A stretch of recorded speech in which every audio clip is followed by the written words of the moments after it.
2024 లేదా 25లో డిగ్రీ లేదా బీటెక్ చదివారా? సాఫ్ట్‌వేర్ జాబ్ కోసం ఎదురు చూస్తున్నారా? అయితే కోడ్ జ్ఞాన్ 100 డేస్ కోర్సులో చేరండి. జాబ్ సాధించండి.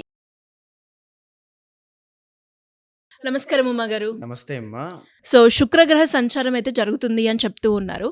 మరి ఏ రాశి నుంచి ఏ రాశిలోకి వెళ్తూ ఉన్నారు? దీని ప్రభావం అనేది ద్వాదశ రాశుల వారికి ఏ విధంగా చూపించే అవకాశం ఉందంటారు? ఎలా ఉంటుంది ఉమా గారు? తప్పకుండా అమ్మా. శుక్రుడు అనేటువంటి ప్లానెట్ ఎప్పుడూ కూడా ఒక లగ్జరీని, ఒక ఆనందాన్ని, ఒక సుఖాన్ని, ఒక భోగాన్ని, ఒక డబ్బుని, ఆభరణాలని, వస్త్రాలని వీటిని సూచన చేస్తూనే ఒక మనిషిలో ఉండేటువంటి కోరికలు ఏవైతే ఉంటాయో, డిజైర్స్ ఏవైతే ఉంటాయో వాటిని తీర్చుకోవడానికి కావాల్సినటువంటి ఆ దారిని ప్రసాదిస్తూ ఉంటారమ్మా. కళలకి ఆధిపత్యాన్ని శుక్రుడు వహిస్తూ ఉంటారు. కళల మీద ఆసక్తి అనేటువంటిది క్రియేట్ చేస్తూ ఉంటారు. కళల్లో అభివృద్ధి అనేటువంటిది ఇస్తూ ఉంటారు. అన్ని విధాలుగా ఆయన ఇస్తూ ఉంటారు. అయితే ఈ శుక్రుడు అనేటువంటి ఆయన ఈ కళత్రానికి కూడా సంబంధించిన ప్లానెట్ అండి. ఎవరి జాతకంలో శుక్రబలం సరిగ్గా లేదో వాళ్ళకి రిలేషన్షిప్‌లో ప్రాబ్లమ్స్ అనేటువంటివి ఎక్కువగా ఉంటాయన్నమాట. సో, ఇప్పుడు ఈ మార్చి 2వ తారీఖు దగ్గర నుంచి 26వ తారీఖు దాకా శుక్రుడు మీనరాశిలోకి ఎగ్జాల్టేషన్‌లోకి వెళ్తూ ఉన్నారు. ఎగ్జాల్టేషన్ అంటే ఎప్పుడూ ట్రాన్సిట్ అవుతారండి. నెలకొకసారో ఇప్పుడు ట్రాన్సిట్ అవుతూ ఉంటారు. కానీ ఈసారి అయ్యేటువంటిది మాత్రం చాలా డిఫరెంట్ అండి. 26వ తారీఖు దాకా శుక్రుడు మీన రాశిలో ఉంటారు. మీనము అంటే ఎగ్జాల్టేషన్ అండి. అంటే ఉచ్చ స్థితి అనమాట. సో, దీనివల్ల శుక్రుడు ఇచ్చేటువంటి పరిపూర్ణమైనటువంటి ఎఫెక్ట్స్ అన్నీ కూడా కనబడతాయి. సో, మేజర్లీ చెప్పాలి అంటే చూసుకోండి, మార్చి 26వ తారీఖు దాకా ఆయన ఉన్నారు. సో, మార్చి 26వ తారీఖున ఈ లోపల ఏం జరుగుతుందని అదే మీనరాశిలో శని కూడా ఆల్రెడీ అక్కడే ఉన్నారు కదండి. మార్చి 15వ తారీఖున రవి అనేటువంటి ఆయన మీనరాశిలోకి ప్రవేశిస్తారు. ప్రవేశించిన తర్వాత ఏం జరుగుతుందమ్మా, రవి శని శుక్రగ్రహ సంచారములు అక్కడ కలుగుతాయి. సో, ఈ శుక్రుడు అనేటువంటి ఆయన 26వ తారీఖు వరకు ఉంటారు కదమ్మా. ఈ 26వ తారీఖు వరకు ఎగ్జాల్టేషన్లో ఉండడం వల్ల అన్ని రాశుల వాళ్ళకి విభిన్నమైనటువంటి ఫలితాలు అనేటువంటివి, విభిన్న నక్షత్రాల వాళ్ళకి అందరికీ కూడా మార్పులు కనబడతాయండి. అయితే గోచారవశాత్తు దేశ గోచారంలో మనం చూస్తే, దేశ గోచారం అండి, దీంట్లో రవి శని శుక్రగ్రహాల యొక్క కలయిక కనబడుతుంది. దీనివల్ల రాజకీయాల్లో కానీ లేకపోతే సినీ ప్రముఖుల్లో కానీ శుక్రుడు కదండి కళలకి. సినీ అనే కాదు, కళల మీద ఉండేటువంటి ఆర్టిస్టులు ఎవరైతే ఉంటారో, ముఖ్యమైనటువంటి ప్రముఖమైనటువంటి ఆర్టిస్టులు, వాళ్ళలో ఏదైనా మార్పులు అనేటువంటి వచ్చే అవకాశాలు ఎక్కువగా ఉంటాయి. అయితే ఈ శుక్రుడు అనేటువంటి ఆయన మీనరాశిలో 26వ తారీఖు వరకు ఉండడం వల్ల ఏ రాశుల వాళ్ళకి ఎలాంటి ప్రభావాలు అనేటువంటివి కనబడతాయో మనం చూద్దామమ్మా. మీరు అన్నట్టుగానే ఉమా గారు, అండ్ ఎస్పెషల్లీ ముందుగా మనం మాట్లాడుకుంటే మేషరాశి వారికి ఈ శుక్రగ్రహ సంచారం అనేది ఏ విధంగా ప్రభావం చూపిస్తుందంటారు?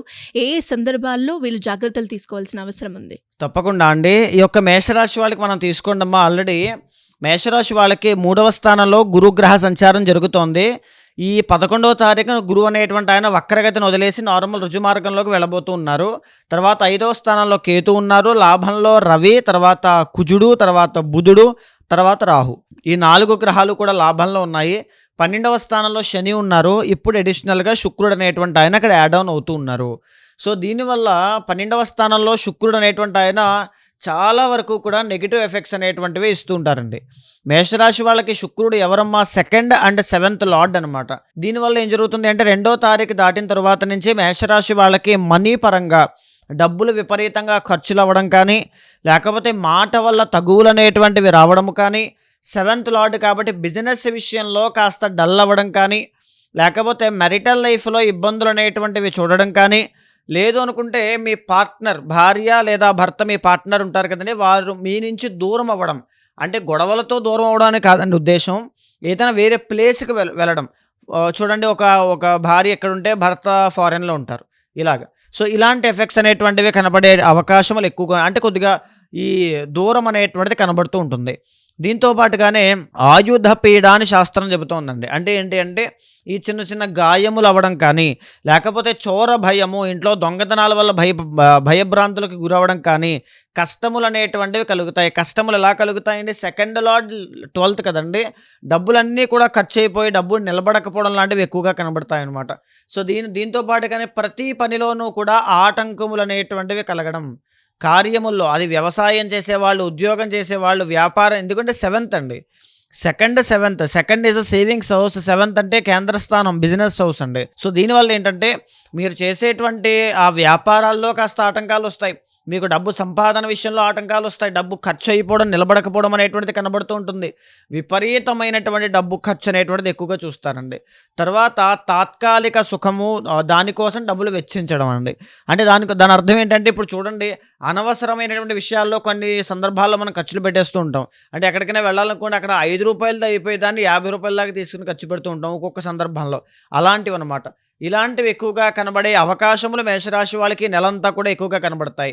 సో మేషరాశి వాళ్ళు చేయాల్సిన పని ఏంటంటే మార్చి నెలలో ఎప్పుడూ కూడా ఎట్టి పరిస్థితుల్లోనూ కూడా డబ్బులు అనేటువంటివి విపరీతంగా ఖర్చు పెట్టద్దు.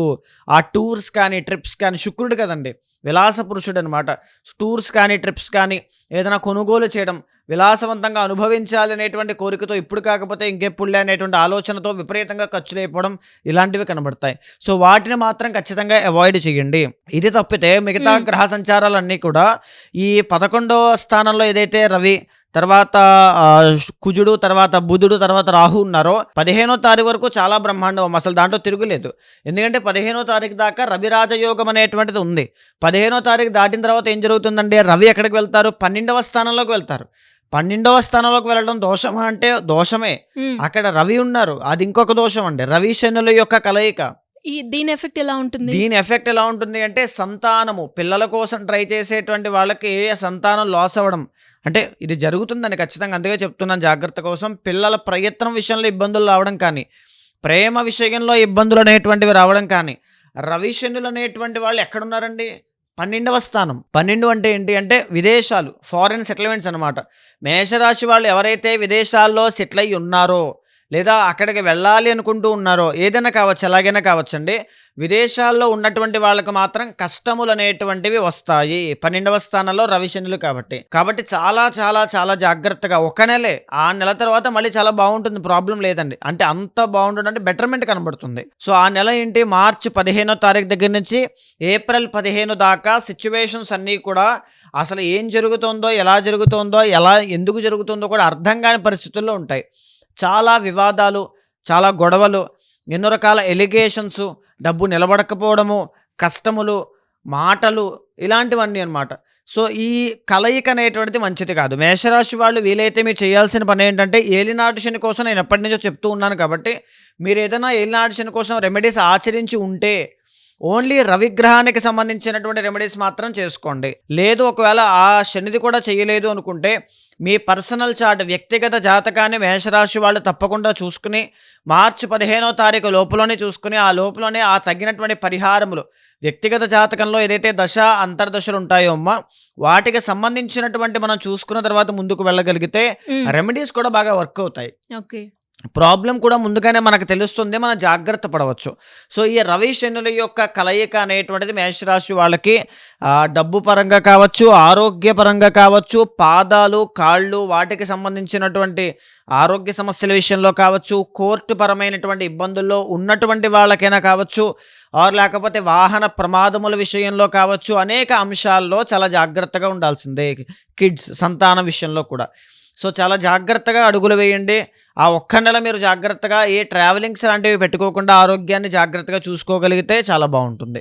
అండ్ మీరు అన్నట్టుగానే ఉమాగారు, ఎవరైనా కూడా ఈ రాశి వారు అంటే వాళ్ళ ఇంటర్నల్ చార్ట్ పరంగా డిఫరెన్స్ ఉంటుంది అని చెప్పడం జరిగింది కాబట్టి, అలా ఎవరైనా కూడా మీ దగ్గరికి వచ్చి చూపించుకోవాలి అంటే ఏ విధంగా ఉంటుందంటారు? తప్పకుండా అండి. మీకు కింద కనిపించే నెంబర్కి కాల్ చేస్తే మా వాళ్ళు మీకు పూర్తి వివరాలు అందిస్తారు. మీ యొక్క జాతకాన్ని చూసిన తర్వాత గోచారంతో సమన్వయం చేస్తూ, చాలామంది ఓన్లీ జాతకం చూపించుకోవడం మాత్రమే కాదండి, మాకు కంప్లీట్ మంత్లీ ఆర్ 3 మంత్స్కి ఒకసారి మాకు గైడెన్స్ ఉండాలి, ఏమేం చేయాలి, ఎప్పుడెప్పుడు ఇన్వెస్ట్మెంట్స్ చేయాలి ఇలా అనుకుంటారు. అలా అయినా పర్వాలేదు, తప్పకుండా 3 మంత్స్ కావాలంటే 3 మంత్స్ కావచ్చు, 6 మంత్స్ అయినా 6 మంత్స్ కావచ్చు, ఒక కంప్లీట్ గైడెన్స్ అనేటువంటిది ఇస్తాను. ఏ టైంలో ఇన్వెస్ట్మెంట్స్ అనేటువంటివి చేయాలి, ఏ టైంలో జాగ్రత్తగా ఉండాలి, ఏది శుభ గడియలు, ఏది అశుభ గడియలు, సో ఎవ్రీథింగ్ అన్నీ కూడా ఒక ఫ్యామిలీ మెంబర్లా కావచ్చు, ఒక బ్రదర్లా కావచ్చు, తప్పకుండా సపోర్ట్ ఇస్తాను. అలాంటి వాళ్ళు ఎవరైనా ఉంటే మీకు కింద కనిపించే నెంబర్కి కాల్ చేస్తే మా వాళ్ళు మీకు పూర్తి వివరాలు అందిస్తారు. థ్యాంక్ యూ ఉమాగారు, థ్యాంక్ యూ సో మచ్. నమస్తే అమ్మా.